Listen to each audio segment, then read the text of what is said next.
নির্বাচন কমিশন বলেছে, প্রজাতন্ত্রের কর্মে নিয়োজিত কোনো ব্যক্তি গণভোট বিষয়ে জনগণকে অবহিত বা সচেতন করতে পারবেন, তবে তিনি গণভোটে হ্যাঁ এর পক্ষে বা না এর পক্ষে ভোট দেওয়ার জন্য জনগণকে কোনোভাবে আহ্বান জানাতে পারবেন না।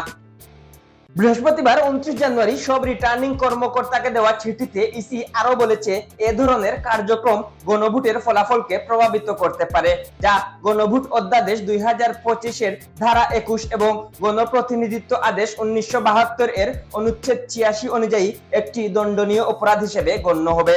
রিটার্নিং কর্মকর্তাদের এ বিধান অনুসারে প্রয়োজনীয় ব্যবস্থা নিতে বলা হয়েছে।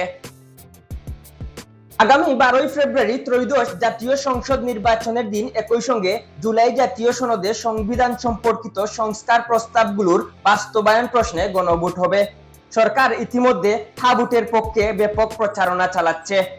সরকারের উপদেষ্টাদের পাশাপাশি বিভিন্ন সরকারি, আধা সরকারি, স্বায়ত্তশাসিত প্রতিষ্ঠানও প্রচারে অংশ নিচ্ছে।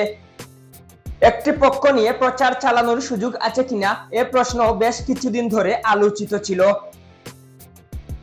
গণভোট অধ্যাদেশের 21 ধারায় বলা আছে, ত্রয়োদশ জাতীয় সংসদ নির্বাচনে গণপ্রতিনিধিত্ব আদেশ 1972 ও সংশ্লিষ্ট বিধিবিধান মোতাবেক যেসব কার্য অপরাধ ও নির্বাচনী আচরণবিধির লঙ্ঘন হিসেবে গণ্য, একই ধরনের কার্য গণভোটের ক্ষেত্রেও যতদূর প্রযোজ্য অপরাধ ও আচরণবিধির লঙ্ঘন বলিয়া গণ্য হইবে এবং এরূপ ক্ষেত্রে গণপ্রতিনিধিত্ব আদেশ 1972 ও সংশ্লিষ্ট সংবিধান প্রয়োগ করিয়া এখতিয়ার সম্পন্ন কর্তৃপক্ষ কর্তৃক উক্ত অপরাধের বিচার এবং আচরণবিধি লঙ্ঘনের বিরুদ্ধে উপযুক্ত ব্যবস্থা গ্রহণ করা যাইবে। অন্যদিকে গণপ্রতিনিধিত্ব আদেশের 86 ধারায় বলা হয়েছে, প্রজাতন্ত্রের কর্মে নিয়োজিত কোনো ব্যক্তি কোনোভাবে নির্বাচনের ফলাফল প্রভাবিত করার উদ্দেশ্যে তার সরকারি পদমর্যাদার অপব্যবহার করলে তিনি সর্বোচ্চ 5 বছর ও সর্বনিম্ন 1 বছর কারাদণ্ড এবং অর্থদণ্ডে দণ্ডিত অপরাধে দোষী সাব্যস্ত হবেন।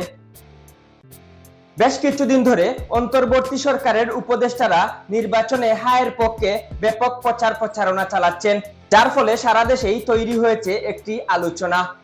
অন্যদিকে ইসি জানালো, গণভোটে হ্যাঁ বা না এর পক্ষে ভোট দেওয়ার জন্য জনগণকে কোনোভাবে আহ্বান জানাতে পারবেন না প্রজাতন্ত্রের কর্মে নিয়োজিত কোনো ব্যক্তি। ডেস্ক রিপোর্ট, আধুনিক কাগজ।